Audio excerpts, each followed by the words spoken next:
नमस्कार, मैं इंजीनियर दीपक कुमार। आप देख रहे हैं PNP public and power news. दोस्तों, हमारे यूट्यूब चैनल पे स्वागत है। दोस्तों, 2024 लोकसभा चुनाव का तीसरा चरण का 7 मई को मतदान होने वाला है और अभी हम बिहार खगड़िया लोकसभा क्षेत्र में हैं।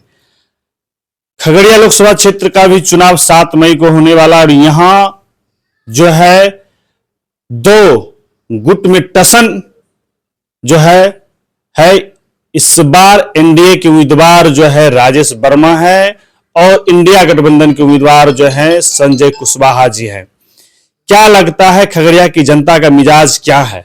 अभी हम आए हैं खगड़िया सदर में हैं और खगड़िया में जो हम अभी आए हैं राजद के खगड़िया के शीर्ष नेता और पूर्व जिला अध्यक्ष और वर्तमान प्रदेश महासचिव रंजन यादव उर्फ पप्पू यादव जी के पास हैं। इनसे बात करते हैं खगड़िया की जनता का मिजाज इस बार किसके साथ। हमारे पप्पू यादव दीपक जी, आपका और पीएनपी चैनल के जितने भी व्यूअर्स हैं सबका बहुत बहुत धन्यवाद। आप तो देख ही रहे हैं कि कल चुनाव प्रचार का अंतिम दिन था जी। शाम में 5 बजे चुनाव प्रक्रिया खत्म हो गई है चुनाव प्रचार की जी।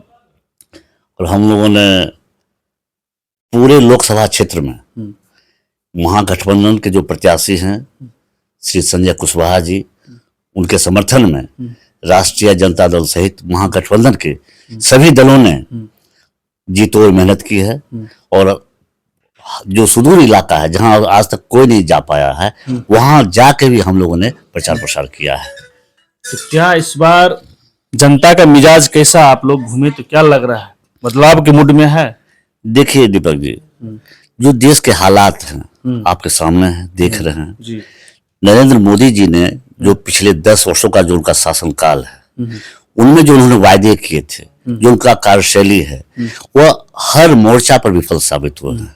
आज संवैधानिक संस्थाएं जो है वह खतरे में है। उसकी क्या स्थिति आप देख रहे हैं। इस सरकार के विरोध में जो भी व्यक्ति, चाहे वो मुख्यमंत्री तक क्यों ना हो, वो भी बोलता है, उसे भी जेल में डाला जा रहा है।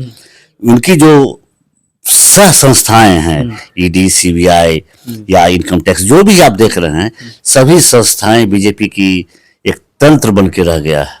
जिस तरह से आपके नेता राजद तेजस्वी यादव जी हैं और कांग्रेस की नेता राहुल गांधी जिस तरह से अपने मैनिफेस्टो पे बात कर रहे हैं कि रोजगार और शिक्षा स्वास्थ्य पे, क्या ये जो आपका एजेंडा है, जो आपका ये विजन है, क्या इस विजन पे आप बदलाव कर सकते हैं? या जिस तरह से मोदी जी कह रहे हैं कि हमने धारा 370 हटाने का काम किया और 500 वर्ष से जो राम मंदिर नहीं बना था वो हम बनाने का काम किया, और जिस तरह से देश में सड़क और बिजली नहीं था वो हम लाने का जाल बिछाने का काम किया, इस मुद्दे पे पुनः तीसरी बार हैट्रिक मारेंगे या खगड़िया की जनता यहां से बिगुल? आपके सवाल से यह स्पष्ट पता चल रहा है कि जो नरेंद्र मोदी की सरकार है, जो पिछले 10 वर्षों से जो शासन में है, उनके पास विकास का कोई एजेंडा नहीं है। उनके पास अंतिम में जो आपने बोला सिर्फ 2 मुद्दे हैं, कभी 370 की बातें करेंगे या फिर राम मंदिर की बातें करेंगे। आप ये बताइए 370 से बिहार को क्या मिलने वाला है? जी जी, बहुत बड़ी बात मैं ये कहना चाह रहा हूँ, या श्री राम मंदिर बन गया, वहां से बिहार को क्या मिलने वाला है? बिहार ने उनको 2019 के चुनाव में 40 में से 39 सीट दिया। कितनी बड़ी बात, बहुत बड़ी बात। लेकिन बिहार को मिला क्या?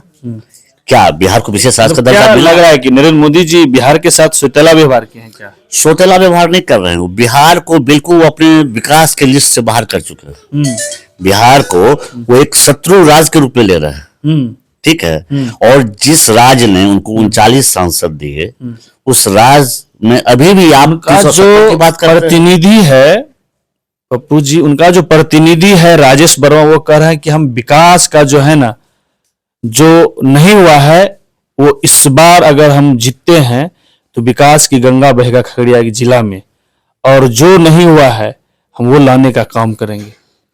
क्या संजय कुशवाहा जी का क्या विजन है? पहले मैं आपको बता दूं कि खगड़िया की धरती स्वर्गीय रामविलास पासवान की धरती है जी, जिन्होंने केंद्र में कई बार सरकार में मंत्री रहे जी। उनके जो सुपुत्र कहिए या पुत्र कहिए, जो चिराग पासवान जी हैं, उन्हें खगड़िया की स्थिति के बारे में कोई जानकारी नहीं है, क्योंकि खगड़िया में कभी रहे नहीं है। उन्हें यह पता नहीं है, उन्हें खगड़िया में एक भी सुयोग्य व्यक्ति नहीं मिला। यहाँ से लोजपा प्रत्याशी बनाने के लिए उन्हें खगड़िया जिला में एक भी सुयोग्य व्यक्ति नहीं मिला। वह भागलपुर से आयातित व्यक्ति को यहाँ चुनाव लड़वा रहे हैं। इससे बड़ा उदाहरण ये क्या? तो लोकतंत्र में जिस तरह से वो आरोप लगाते हैं कि सिंगापुर से लालू यादव जी की बेटी भी आके लड़ रही है, तो वो कहाँ रहेंगे? तो ये लोकतंत्र में है, तो हर कोई किसी भी जिला में आके लड़ सकता। मैं आपको एक चीज बता दूं, लालू जी की कर्मस्थली सारण क्षेत्र रहा है, आप जान रहे हैं। जी जी पूरे भारत में सबसे कम उम्र में लालू जी वहीं से सांसद बन के गए थे। जी जी। और उनकी बेटी का निश्चित तौर पर यहाँ अधिकार बनता है। भले शादी ब्याह करके वो ऑस्ट्रेलिया चली गई हो, चाहे सिंगापुर चली गई हो, चाहे कहीं भी चली गई हो, लेकिन घर तो उनका सारण ही है जी। और सारण उनकी कार्यस्थली है जी। जबकि राजेश वर्मा जी, उनको खगड़िया से कोई नाता नहीं रहा उनका कभी।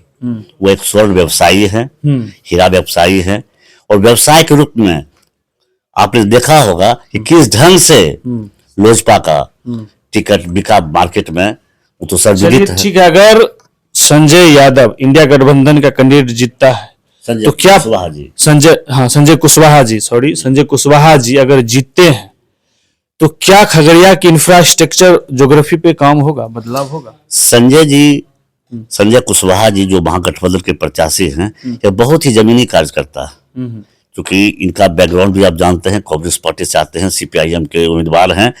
यह बिल्कुल धरातल का इन्हें पूर्ण ज्ञान है। इन्हें पता है कि हमें किस किस क्षेत्र विकास करना है। अगर यह महागठबंधन के प्रत्याशी के रूप में जीतते हैं तो निश्चित तौर पर खगड़िया का सर्वांगीण विकास होगा, इसमें कहीं से कोई शक नहीं। क्या युवा के क्षेत्र में काम होगा? बिल्कुल बिल्कुल। उन्होंने अपने घोषणा पत्र में बोला है कि अगर हम जीतते हैं तो मेरा पहला काम होगा कि खगड़िया में मक्का आधारित उद्योग यहाँ लगवाएंगे, स्टार्च फैक्ट्री खोलने का हम यहाँ प्रयास करेंगे।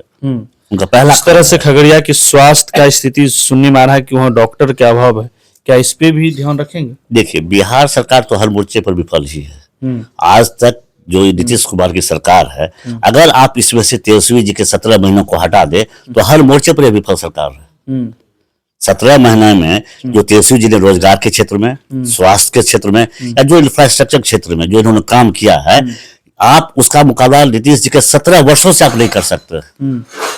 उन लोग का तो आप 17 महीने की बात करूं, उनका कहना है कि वो 15 साल का तो हिसाब दे, 15 साल पीछे उन्होंने क्या कार्य किया, माता पिता का विकास के बारे में बतावे, तो इस पे क्या है? एक चीज बताइए, सबसे पहले लालू जी का 15 साल का जो कार्यकाल था वो तो बहुत पीछे चला गया। अब इनका 17 वर्षों का कार्यकाल हो रहा है। निश्चित तौर पर जब सरकारें बनती है, जब चुनाव आता है, जो तत्कालीन सरकार है, लोग उनसे हिसाब मांगते हैं। अब यहाँ बैठ के हम नेहरू जी का हिसाब मांगे, इंदिरा गांधी जी का हिसाब मांगे, ये तो हास्यास्पद है। इसका ये तात्पर्य है कि आपके पास कोई मुद्दा नहीं रहा, आपने इन 17 वर्षों में बिहार के लिए कुछ नहीं किया, इसीलिए आप 17 वर्षों के बजाय उनके पिछले 15 वर्षों का कार्यकाल को आप देख रहे हैं, जबकि आपको इन 17 वर्षों के कार्यकाल का हिसाब देना चाहिए। तो क्या खगड़िया की जनता, जिस तरह से तेजस्वी यादव जी तमाम मुख्य मुद्दों पे, मुख्य धारा के मुद्दों पे बात कर रहे हैं, खगड़िया की जनता का क्या मिजाज बदल जाएगा ना?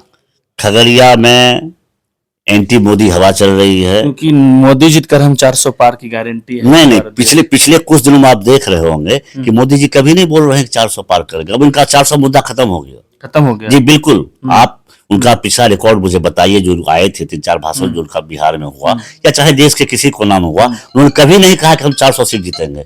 अब वो उन्हें डर, पहला और दूसरा चरण का जो चुनाव हुआ उसे पूरी तरह से विफल साबित हुआ है। तो कल तीसरा चरण है, खगड़िया की जनता से पप्पू यादव जी क्या अनुरोध करेंगे? मैं खगड़िया जिला के तमाम मतदाताओं से निवेदन पूर्वक कहना चाहता हूं कि महागठबंधन के जो प्रत्याशी हैं, इनको आप अपना समर्थन देके, इनका क्रमांक संख्या 3 है, इस पर हसुआ, हथौड़ा और तारा चुनाव चिन्ह इनका है, उस पर अपना मत देके भारी मतों से विजयी बनाए। तो धन्यवाद पप्पू जी। आप जिस तरह से अभी सुने, राजद के वरिष्ठ नेता है खगड़िया जिला के पप्पू यादव जी ने खुलेआम बोला कि बाहरी बनाम तो है ही, और खगड़िया का बेटा है संजय कुशवाहा। जिस तरह से हमारे शीर्ष नेता तेजस्वी यादव जी और नेशनल पार्टी कांग्रेस के जो है राहुल गांधी जिस तरह से मैनिफेस्टो लाए हैं, जिस तरह से रोजगार पे बात कर रहे हैं, युवाओं के लिए भविष्य की बात कर रहा है, जनता इस बार बदलाव के मूड में है। तो क्या आप पप्पू यादव जी के बातों से कितने सहमत हैं? आप अपना प्रतिक्रिया जरूर दीजिएगा। अगर आप फेसबुक पेज पे देख रहे हैं तो लाइक करिएगा, शेयर करिएगा। यूट्यूब चैनल पे अगर आप देख रहे हैं तो सब्सक्राइब करिए, बेल आइकन को जरूर टच करिएगा। धन्यवाद दोस्तों।